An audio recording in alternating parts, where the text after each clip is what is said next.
Picture this. The sun-drenched plains of southern Italy. The year to 16 BC. Two of the ancient world as most formidable. Armies are about to clash in a battle that will echo through eternity. On one side, the mighty Roman Republic, confident, disciplined, and fielding the largest army it had ever assembled. On the other, the Carthaginian general Hannibal Barca, a military genius who had crossed the Alps with his elephants and was now deep in enemy territory. Outnumbered and seemingly cornered, this is the story of the Battle of Cannae. Not just a battle, but a masterclass in military strategy and a day that would forever be known as Rome. Starkest hour. So, how did we get here? This was the Second Punic War, a titanic struggle for control of the Mediterranean. Hannibal, having sworn an oath as a child to be a lifelong enemy of Rome, had launched a daring invasion of Italy. For 2 years, he had run circles around the Romans, winning stunning victories at the Trebia and Lake Trasimene. Rome was panicking. The people were terrified, and the Senate was furious. They decided enough. It was enough. No more caution. No more Fabian tactics of delay. It was time to crush Hannibal once and for all. The Romans appointed 2 new consuls, Gaius Terentius Varro and Lucius Aemilius. They were given command of an unprecedented force, 8 legions, plus allied troops, totaling somewhere between 80,000 and 87,000 men. It was a hammer designed to smash the Carthaginian army. Varro, the more aggressive of the two, was eager for a decisive battle. Polus was more cautious, wary of Hannibal's cunning. But Roman tradition dictated that the consuls would alternate command each day, a fateful arrangement that would play directly into Hannibal's hands.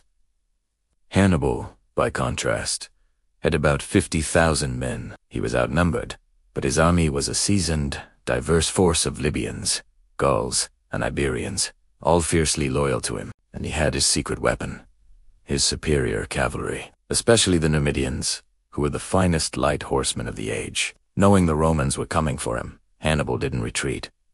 Instead, he chose his ground carefully. He positioned his army near the village of Cannae, on a wide, flat plain, perfect for his cavalry to maneuver. He then provoked the Romans, sending his Numidians to harass their water carriers, baiting the trap. On August 2nd to 16 BC, it was Varro's turn to command. The Roman battle cry echoed across the plain as the massive legions advanced. Varro's plan was simple.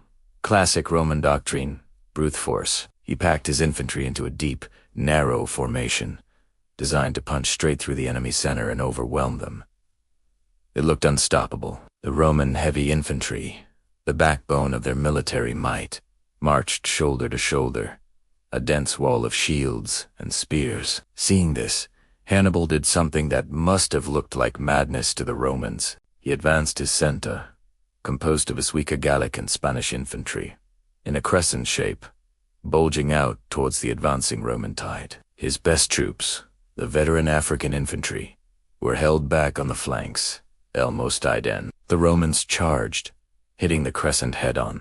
The noise of clashing metal and screaming men would have been deafening. The Gauls and Spaniards began to give way, just as Hannibal had planned. The Roman legions, sensing victory, surged forward, pushing deeper and deeper into the sagging Carthaginian center. They were funneling themselves into a pocket, their formation becoming tighter and more compressed with every step. They were so focused on the collapsing center that they failed to notice what was happening on the wings. On T flanks, Hannibal's superior cavalry had smashed the Roman horsemen. The Carthaginian cavalry on the left, led by Hasdrubal, shattered the Roman cavalry opposite them, then swung around the back of the entire Roman army to help the Numidians on the other wing. With the Roman cavalry completely swept from the field, the trap was sprung. The veteran African infantry, who had been waiting patiently on the wings, now turned inward. They slammed into the exposed flanks of the Roman legions.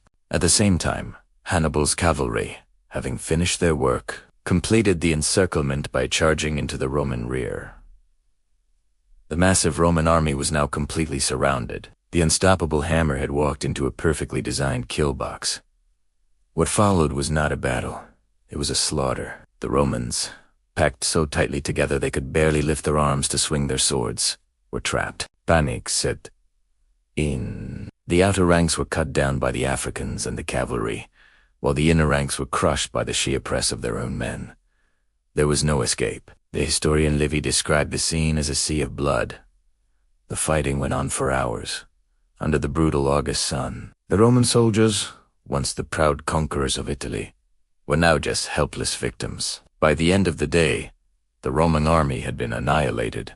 The numbers are staggering and debated by historians, but most ancient sources claim that between 50,000 and 70,000 Romans were killed. One of the consuls, Lucius Aemilius Paulus, fought bravely and died on the battlefield. Varro, the man who had so eagerly sought the battle, managed to escape with a handful of survivors. Hannibal lost only about 6,000 men, mostly the Gauls he had sacrificed in the center. Legend has it that after the battle, Hannibal's men collected the gold rings from the dead Roman senators and knights, filling several sacks to send back to Carthage as proof of their incredible victory. The news of Cannae sent a shockwave through the ancient world. Rome was in a state of utter terror. The gates were barred, women wailed in the streets, and the Senate met in a state of emergency, expecting Hannibal's army to appear on the hills of Rome at any moment. Hannibal's top general Hannibal famously told him, "You know how to win a victory, Hannibal. You do not know how to use one."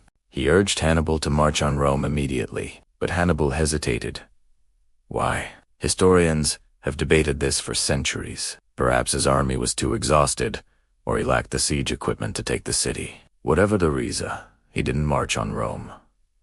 This moment of hesitation may have saved the Republic. Despite the catastrophic loss, Rome refused to surrender. They displayed a resilience that is almost unbelievable. They lowered the age for military service, enlisted slaves, and even freed prisoners to form new legions. They did not negotiate. They did not falter. Their spirit, famously known as the Roman spirit, was unbreakable. While Hannibal had won the battle, the Romans were determined to win the war. The Battle of Cannae became Hannibal's greatest victory, but it was also the high-water mark of his campaign. He would remain in Italy for another decade, but he would never again come so close to breaking Rome. The Romans learned from their devastating defeat. They avoided facing Hannibal in open battle and instead targeted his supply lines and allies, a strategy that eventually wore him down. Cannae became a textbook example of the perfect battle, studied by military commanders for thousands of years, from Scipio, who would eventually defeat Hannibal, to Napoleon and modern-day generals. It stands as a timeless lesson in strategy, leadership, and the critical importance of not underestimating your opponent. It's a story of how a genius commander, through brilliant tactics, could inflict a wound so deep it nearly brought the world's greatest power to its knees. Thank you so much for watching this deep dive into one of history's most pivotal battles. If you found this story as fascinating as I do, please hit that like button and consider subscribing to the channel for more epic tales from the past. Let me know in the comments what you think should Hannibal have marched on Rome. Until next time, stay curious.